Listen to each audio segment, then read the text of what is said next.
एक समय की बात है। एक राजा के महल में बहुत ही खूबसूरत बगीचा था। उसकी देखरेख के लिए एक माली को रखा हुआ था। माली पूरा दिन बगीचे में रहता, पेड़ पौधों की अच्छे से देखभाल करता। राजा माली के काम से बहुत खुश था। बगीचे में अंगूर की बेलें लगी हुई थी, जिसमें ढेर सारे अंगूर लगे हुए थे। एक दिन एक चिड़िया बगीचे में आई। उसने अंगूर की बेल पर फल लगे देखे तो उन्हें चखा। जो स्वाद में मीठे थे उन अंगूरों को उसने खा लिया और जो खट्टे थे उनको गिरा दिया। इसके बाद वो चिड़िया रोजाना आने लगी, चुन चुन कर मीठे फल खाती, खट्टे और अध पके अंगूर नीचे गिरा देती। चिड़िया की इस हरकत पर माली को बड़ा गुस्सा आया। उसने उसे भगाने की कोशिश की, लेकिन वो सफल नहीं हो पाया। बार बार प्रयास करने बाद भी जब माली चिड़िया को भगा पाने में असफल रहा तो वो राजा के पास गया और कहा, महाराज, अब मेरे बस की बात नहीं रही। इस चिड़िया ने मुझे तंग कर दिया। उसे काबू करना मेरे बस के बाहर है। अब आप ही कुछ करें। राजा ने खुद ही चिड़िया से निपटने का निर्णय किया। अगले दिन वो बाग में गया और अंगूर की घनी बेल की आड़ में छुप कर बैठ गया। रोज की तरह चिड़िया आई, अंगूर की बेल पर बैठकर अंगूर खाने लगी और अवसर पाकर राजा ने उसे पकड़ लिया।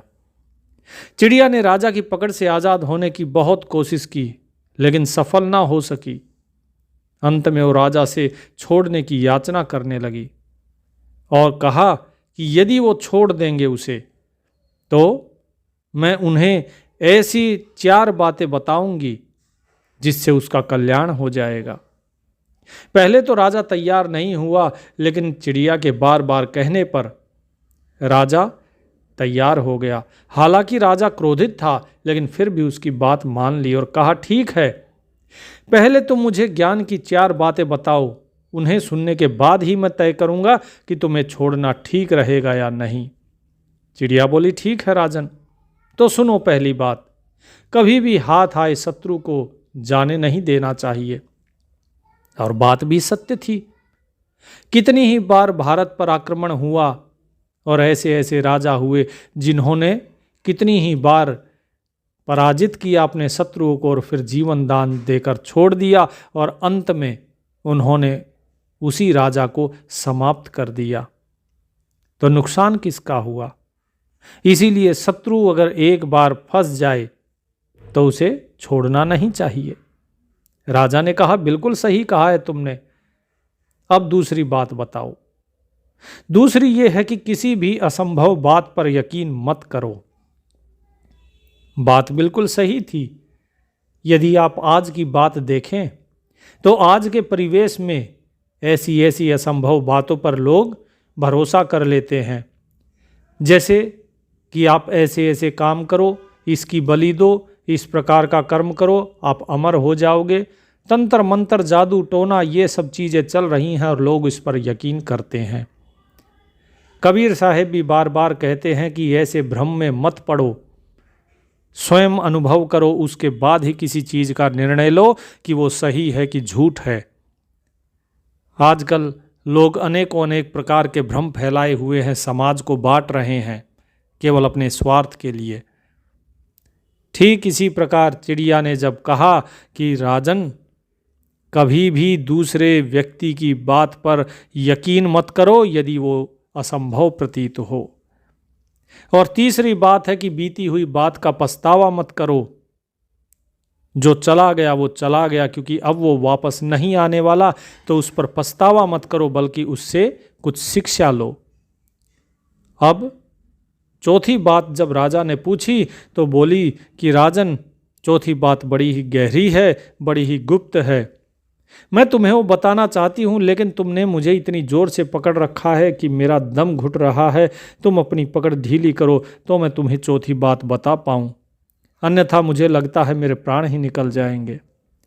राजा ने चिड़िया की बात मान ली और चौथी बात जानने के लिए उसने अपनी पकड़ ढीली कर दी। पकड़ ढीली होते ही चिड़िया राजा के हाथ से छूट गई और उड़कर पेड़ की डाली पर बैठ गई। राजा उसे ठगा सा देखता रह गया। पेड़ की ऊंची डाली पर बैठी चिड़िया बोली, राजन, चौथी बात यह है कि ज्ञान की बात सुनने भर से कुछ नहीं होता, उस पर अमल भी करना पड़ता है। अभी कुछ देर पहले मैंने तुम्हें ज्ञान की 3 बातें बताई थी, जिन्हें सुनकर भी आपने उन्हें अनसुना कर दिया। पहली बात मैंने आपसे कही थी कि हाथ में आए शत्रु को कभी मत छोड़ना, लेकिन तुमने मुझे छोड़ दिया। दूसरी बात मैंने बताई कि असंभव बात पर यकीन मत करना, लेकिन जब मैंने कहा कि चौथी बात बड़ी गहरी है और बहुत ही गुप्त है, तो आप मेरी बातों में आ गए। और तीसरी बात मैंने बताई थी कि बीती हुई बात पर पछतावा मत करना, और देखिए आप मुझे छोड़कर पछता रहे हैं कि मैं आपके चंगुल से कैसे छूट गई। इतना कहकर चिड़िया वहाँ से उड़ गई और राजा हाथ मलता रह गया। चिड़िया की ये बात वास्तव में हम सभी भगत के लिए है, हर एक भगत ही नहीं बल्कि हर एक सांसारिक जीव के लिए है। हम केवल कुछ चीज़ें पढ़ के सोचते हैं कि हम ही ज्ञानी हो गए, हमसे बड़ा पंडित विद्वान ज्ञानी कोई है ही नहीं, और हम एक दूसरे को चुनौती देना शुरू कर देते हैं। एक कहावत है कि चूहे को मिली हल्दी की गांठ पंसारी बन बैठा, कि चूहे को कहीं से एक हल्दी की गांठ मिल गई तो वो सोचता है कि वही पंसारी है। इसी प्रकार कबीर साहब भी कहते हैं कि भाई पोथी पढ़ पढ़ जग मुआ, पंडित भया न कोय, 2.5 आखर प्रेम का पढ़े सो पंडित होए। कि भाई ये पोथियाँ पढ़ने से कोई पंडित नहीं हो जाता, अर्थात ज्ञान को पढ़ने से कोई ज्ञानी नहीं हो जाता। ज्ञानी तो रावण भी था, लेकिन जब तक उसका अमल ही ना करे तो उस ज्ञान का क्या लाभ है। यदि इतनी पोथी पुराण वेद शास्त्र कुरान बाइबल ये सब पढ़ के अगर तुम्हारे मन में प्रेम नहीं पैदा हो तो बताइए कि उसका क्या लाभ है। वो तो फिर व्यर्थ ही हुआ ना।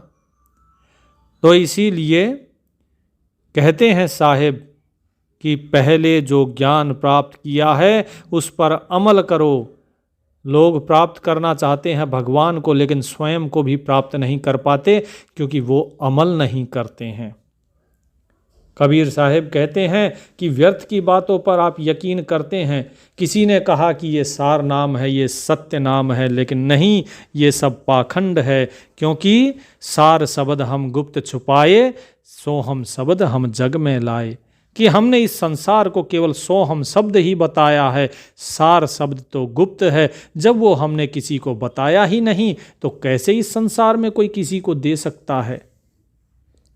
कबीर साहिब अपने कबीर बीजक की 24वें शब्द में कहते हैं, अवधु सो योगी गुरु पूरा, जो यह पद का करे निबेरा। कि वास्तव में हमारे इस पद को जो समझ ले, जो इसका निर्णय कर दे, वही हमारा गुरु है, वही सच्चा योगी है, वही सच्चा गुरु है। अन्यथा बाकी सब झूठे हैं।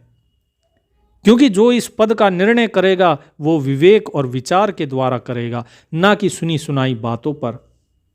और क्या पद है वो कि तरवर एक मूल बिन ठाडा, बिन फूले फल लागा, शाखा पत्र किछु नहीं वाके, अष्ट गगन मुख गाजा। साहिब कहते हैं एक ऐसा पेड़ है जो बिना जड़ के खड़ा है, बिना फूल खिले ही उसमें फल लगे हैं, और ये पेड़ शरीर के अंदर की रीढ़ की हड्डी है। अब देखिए, अगर लोग देखेंगे इस बात को, सुनेंगे तो कहेंगे अरे ये बात सही नहीं है। अभी तो कहा था कि किसी भी असंभव बात पर यकीन मत करना, लेकिन कबीर साहब की कही हुई हर एक बात संभव है, सत्य है और गूढ़ अर्थ छुपी हुई है। तो साहब कहते हैं कि भाई ये जो पेड़, इस शरीर के अंदर की जो रीढ़ की हड्डी है वो है, इसमें कोई फूल नहीं होता, ठीक है। इसमें बिना फूल के ही फल लगे हुए हैं। कौन से हैं वे फल? वे हैं 6 चक्र। वे सभी 6 चक्र जो इस रीढ़ की हड्डी पे हैं वही है, और वही हठ योग का आधार भी है। और इस वृक्ष के अंदर ना तो पत्ते लगे हुए हैं, ना फूल लगे हुए हैं, और ना ही इसमें कोई डाली है। ये 8वें सुरती कमल रूपी आकाश पर पहुंचकर गर्जना करता है। पौ बिनु पत्र करह बिन तुम्बा, बिन जिह्वा गुण गावे, गावन हार के रूप न रेखा, सतगुरु होए लखावे। कि भाई वहां पर बिना पौधे के ही पत्ते हैं, बिना वृक्ष के वहां पर पत्ते हैं, और उन पत्तों का कोई आधार भी नहीं है। और इतना ही नहीं, वहां पर बिना डंडी के ही वीणा का तुम्बा ये बना हुआ है। क्या है वो तुम्बा? वो है खोपड़ी का भीतरी भाग। आपने वीणा देखी होगी, एक तरफ से पतली डंडी होती है और आगे से गोल मोटा भाग होता है। वो मोटा भाग बताया गया है तुम्बा, और वो है आपका जो कपाल है, आपकी खोपड़ी का भीतरी भाग। और बिना जिह्वा के ही गुणगान होता है। अब इसका अर्थ क्या हुआ? इसका अर्थ ये हुआ कि हमारी जो खोपड़ी का, हमारे जो मस्तिष्क का भीतरी भाग है, उसमें अनाहद रूपी सहज ध्वनि बजती रहती है, अनहद नाद होता है। लेकिन इसका रहस्य कोई योगी सच्चा सतगुरु ही आपको बता सकता है, और कोई नहीं बता सकता। इसीलिए साहिब ने कहा, सतगुरु होए लखावे। पंथिक खोज मीन को मार्ग, कहें कबीर दो भारी, अपरंपार पार पुरुषोत्तम, मूरत की बलिहारी। अब यहां पे देखिए, दो चीजें बताई हैं साहिब ने। एक क्या? पंछी, पंछिक खोज और मीन को मार्ग, कि एक तो पंछी और दूसरा मछली। इन दोनों का रास्ता जो है कोई नहीं खोज सकता। क्यों? क्योंकि जब पक्षी उड़ जाता है तो वो अपने पीछे निशान नहीं छोड़ता है। इसी प्रकार मछली जब जल में तैरती है तो उसके पीछे उसका निशान नहीं रहता कि मछली किस जल से गई है, किस रास्ते से गई है। वहीं धरती पर जो चलते हैं उनके पैरों के निशान होते हैं। तो साहिब कहते हैं कि पक्षी और मछली के जाने के बाद भी कोई भी उनका जैसे पथ या रास्ता नहीं खोज सकता, क्योंकि उनके द्वारा आकाश या जल में कोई चिन्ह नहीं छूटता। और यही है विहंगम मार्ग या फिर मीन का मार्ग। अर्थात जो साधक इन मार्गों से वहां पहुंच जाता है, वो अपरंपार पुरुष परसोत्तम अर्थात वो मालिक, उसमें ही समर्पित हो जाता है, उसी के साथ एक हो जाता है, और वो जिस मार्ग से गया है उसका कोई निशान नहीं छूटता है पीछे। और जब निशान ही नहीं छूटता तो बाकी लोग कैसे उसका अनुसरण करेंगे? यही तो माया है। माया ऐसे ही भरमाती है। आपने चींटियों को देखा होगा, चींटियां एक कतार में चलती हैं, क्योंकि जब वो चलती हैं तो अपने पीछे एक गंध छोड़ती जाती हैं, और सभी चींटियां उसी गंध के पीछे पीछे चलती हैं। तो जो योगी, जो साधक उस मालिक तक पहुंचता है, वो अपने पीछे कुछ भी नहीं छोड़ता। तो इसीलिए स्वयं सतगुरु प्रकट होकर बताते हैं कि वो मार्ग कौन सा है। लेकिन लोग केवल सगुण को ही धारण करते हैं, उस निर्गुण को धारण ही नहीं कर पाते, उसमें प्रेम ही नहीं कर पाते। सतगुरु कहते हैं कि भाई उस मालिक से जो मिलन होता है वो एक मधुर विवाह की तरह होता है। मधुर विवाह की तरह कैसे?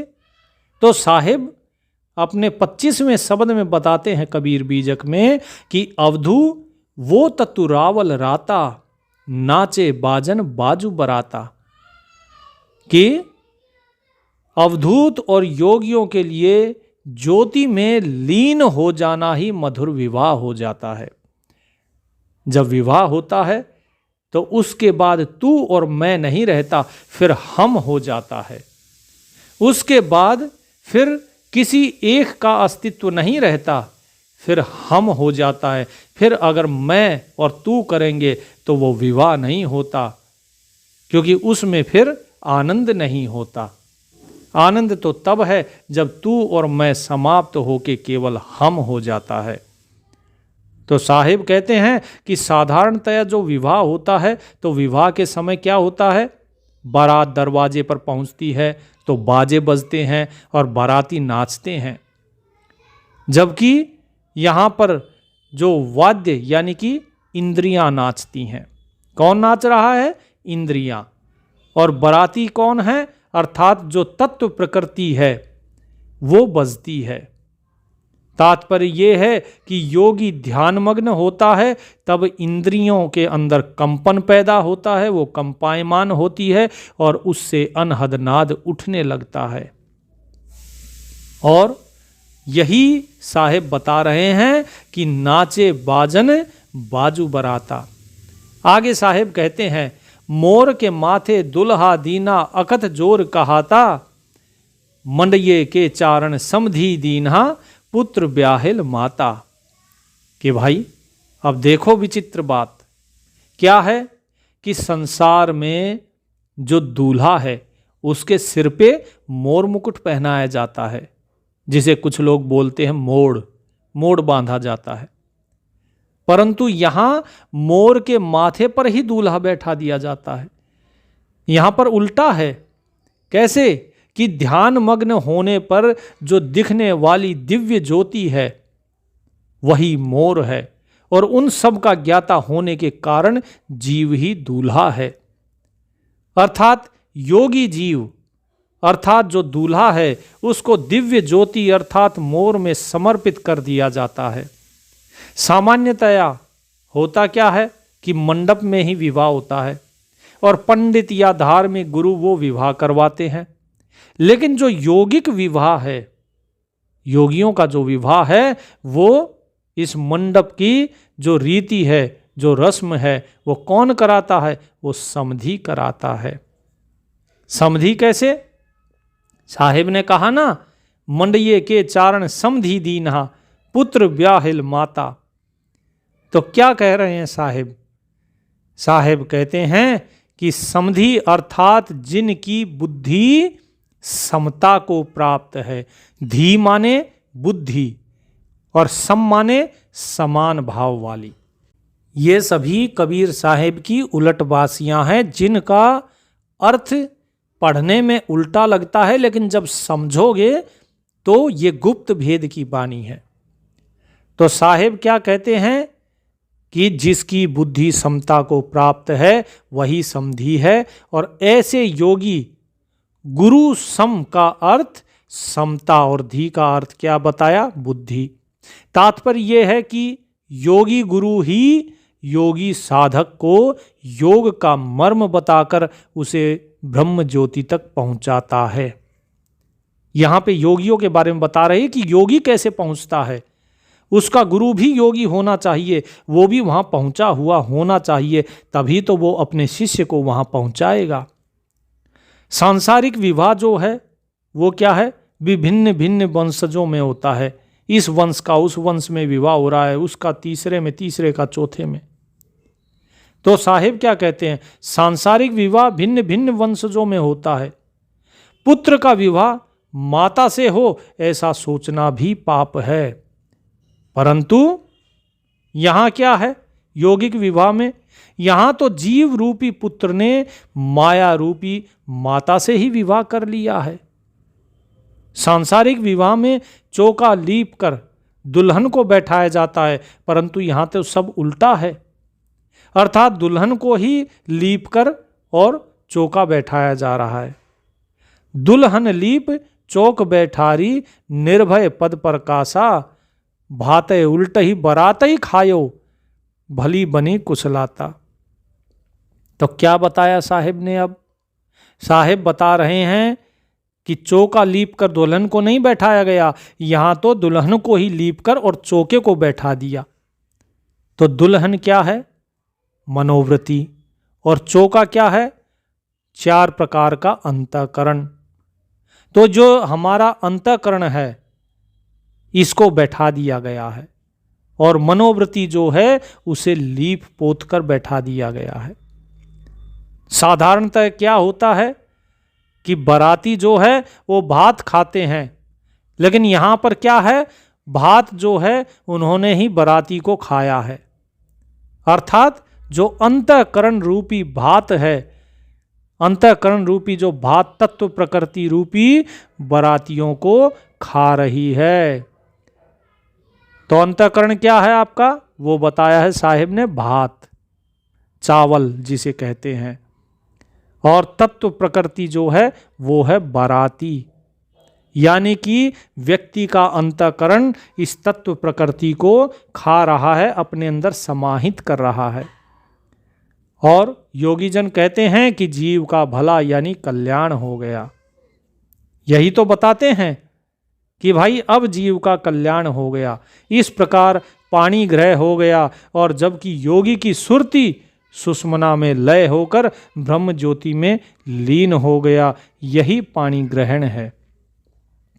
क्या कहा, पाणी ग्रहण भयो भो मंडन सुषुम्न सुरत समानी, कहें कबीर सुनो हो संतो बूझो पंडित ज्ञानी। अब कबीर साहिब जी कहते हैं कि इसे भवमंडन ही मानते हैं कबीर साहिब। तो क्या कहते हैं कि ये तो केवल भवमंडन है, क्योंकि इसमें संसारिक श्रृंगार या सांसारिक सिद्धि ही हुई, क्योंकि सारी चीजें तो नीचे पिंड में ही रह गई, अंड में कौन गया। कबीर साहिब कहते हैं कि हे संतो इसे सुनो, हे ज्ञानियों इसे समझने का प्रयास करो कि ये जो भी कुछ होता है ये सारा कुछ इस शरीर के अंदर ही होता है, ये सब कुछ सांसारिक ही है। तो कबीर साहिब इस शब्द के माध्यम से वास्तव में समझाना ये चाह रहे हैं कि जितनी भी इंद्रियां हैं ये आपके अंदर कंपायमान होती हैं। लोग सोचते हैं कि ये अनहद नाद है, और इस अनहद नाद के भ्रम में लोग फंस जाते हैं। जो हमें दिव्य ज्योति दिखाई देती है, हम सोचते हैं कि यही सब कुछ है, और वहीं पर जाके हम अपने आप को समर्पित कर देते हैं। लेकिन वास्तव में ये वो चीज़ नहीं है जिसके लिए व्यक्ति साधना करता है। योगी कहते हैं कि अपने चतुष्टय अंतःकरण को हम समाहित कर लेते हैं, और ये अंतःकरण जितनी तत्व प्रकृतियां हैं उन्हें अपने अधीन कर लेते हैं। इससे क्या होता है, इससे प्राप्त होती हैं सिद्धियां। ठीक है, आपका मन, आपका अंतःकरण आपके वश में हो गया, लेकिन जब तक व्यक्ति आगे नहीं बढ़ेगा उस मालिक के साथ वो एक नहीं हो सकता, उसका अहंकार नहीं मिटता है, और इस मैं के कारण ही तो सारी लड़ाई है। इतना योग सिद्धि, इनसे बताइए भला क्या लाभ है यदि आप अपने मैं को ही नहीं मिटा पाए। तो कबीर साहिब यही कहते हैं कि भाई ये सारा तो भवमंडन है, इसमें केवल सांसारिक श्रृंगार है, केवल सांसारिक सिद्धि ही है। इससे तुम्हें मुक्ति नहीं मिलेगी, इससे तुम्हें शांति नहीं मिलेगी। इतना योग तपस्या करके तुमने जो सिद्धियां प्राप्त करी उससे होगा क्या, हासिल क्या होगा, क्या कर लोगे उससे? केवल माया को ही प्राप्त कर सकते हो ना। और जब केवल माया को ही प्राप्त किया है तो फिर ईश्वर के रास्ते पर आप कहाँ हो? आप तो माया में ही फंसे हुए हो। इसीलिए कबीर साहिब ने कहा था कि पुत्र ब्याहिल माता, कि जीव रूपी पुत्र ने माया रूपी माता से ही विवाह कर लिया। तो साहिब कहते हैं कि हे ज्ञानियों सुनो, इस बात को समझने का प्रयास करो, इस चीज से आगे बढ़ो। कबीर साहिब शब्द नंबर 26 में कहते हैं, भाई रे बहुत बहुत कहिए कोई बिरले दोस्त हमारे, कि मैं इतना लोगों को समझाता हूँ और इससे ज़्यादा बताइए मैं क्या कहूँ, क्योंकि मेरे विचारों को समझने वाला मेरा कोई मित्र बिरला ही है, अन्यथा लोग मेरे विचारों को नहीं समझते। अधिकतर लोग तो ईश्वर को उत्पत्ति पालक संहारक मानकर जैसा रचे वैसे ही रहने पर वो विवश रहते हैं। वो कहते हैं वो मालिक ही पैदा करता है, वो मालिक पालता है और संहारक करता है, अर्थात उन्हें ब्रह्मा विष्णु महेश मानकर बोले ये जो ब्रह्मा विष्णु महेश है ये जैसे हमें रखेंगे हम वैसे ही रह जाएंगे, यही मानकर विवश हो जाते हैं। साहिब क्या कहते हैं, गड़न भंजन संवारन आपे, जो राम रखे त्यों रहिए, आसन पवन योग श्रुति स्मृति, ज्योतिष पढ़ी बहलाना, छो दर्शन पाखंड छान में, ये कल काहू न जाना। कि उस परोक्ष, उस अदृश्य ईश्वर को पाने के लिए आसन लगाना, प्राणायाम करना, योग, वेद स्मृति, धर्म और ज्योतिष शास्त्र आदि पढ़ना, ये सब उपाय करते हैं लोग, परंतु उसे समझ नहीं पाते हैं। और उसके अर्थात ईश्वर के बारे में लोग अनभिज्ञ रहते हैं, उससे अनजान ही रहते हैं। यहाँ तक कि 6 दर्शन और 96 पाखंड जो बताए, 6 दर्शन पाखंड 96, ये कल काहू न जाना। कि भाई जोगी, जंगम, सेवड़ा, सन्यासी, दरवेश, ब्राह्मण, ये जितने भी 6 के 6 दर्शन हैं, ये 96 पाखंडों को पैदा करने वाले हैं। लेकिन फिर भी ये उसे जान नहीं सके, उस शांति को ये प्राप्त नहीं कर सके। अर्थात भेद प्रभेद के मनुष्य उस शांति से कोसों दूर रहे हैं, जबकि शांति आपके अपने खुद के मन में है और इसे बाहर खोजते फिर रहे हैं। जरा बताइए, जो चीज़ आपके अंदर है वो बाहर कैसे मिलेगी? जैसे मृगा माही कस्तूरी, बनबद फिरत उदासी, कहें कबीर सुनो हो संतो, गुरु बिन भरम न जासी। कि जिस प्रकार मृग के अंदर कस्तूरी होती है, लेकिन वो उसकी महक को सूंघता है और उसे इधर उधर सारे जंगल में खोजता है, लेकिन उसे वो कस्तूरी मिलती नहीं है। क्यों? क्योंकि वो तो अंदर है। अब वो पता कैसे चले? वो तो तभी पता लगेगी जब उसे जानने वाला कोई गुरु होगा। ठीक इसी प्रकार आपके अंदर जो आत्म रूपी कस्तूरी है, वो जो परमात्मा है, वो आपके ही अंदर है, लेकिन उसे तभी जान पाओगे जब कोई आपको सच्चा गुरु इस भेद को बताएगा और आप उसका स्वयं अनुभव करेंगे। तभी उस शांति को, उस परमानंद को आप प्राप्त कर पाएंगे। आलम दुनिया सकल फिरी आए, ये कल उहे न आना, तज करी गह जगत्र ऊंचाए, मन मो मन न समाना। कि सांसारिक लोग ईश्वर की खोज के नाम पर तीर्थ व्रत आदि करते हैं। बड़े बड़े ज्ञानी जो हैं वो पूरे संसार का भ्रमण करते हैं, लेकिन आत्म शांति नहीं मिलती। कई लोग घर का करघा यानी कि गृहस्थी का जो कार्य है उसको त्याग कर बड़ी उलझन, अब बड़ी उलझन कौन सी है?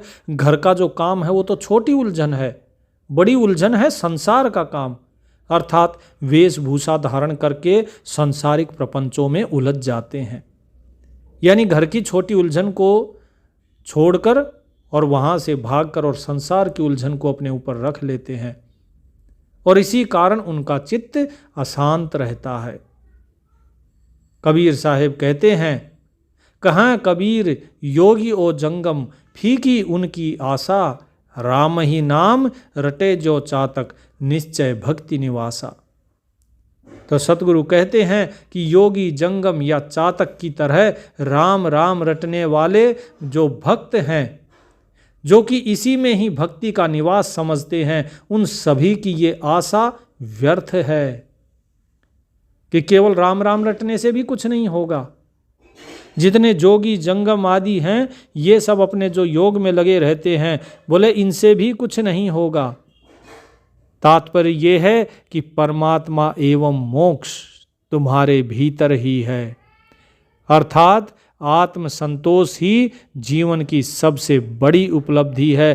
पहले अपनी आत्मा को संतुष्ट करो। जब आपकी आत्मा के अंदर संतोष होगा, फिर आपकी इंद्रियां बाहर नहीं भागेंगी। जब इंद्रियां ही बाहर नहीं भागेंगी, तो फिर आप उन इंद्रियों को अपने अंदर लगाइए और फिर अपने अंदर ढूंढिए, तो आप स्वयं की उस शांति को पा सकते हो और अपने उस कस्तूरी रूपी, आत्मा रूपी कस्तूरी को प्राप्त कर सकते हो। यही है इसका तरीका। अन्यथा बाहर चाहे कितना योग जब तप लगे रहिए, उससे कोई लाभ नहीं होना। सत साहिब।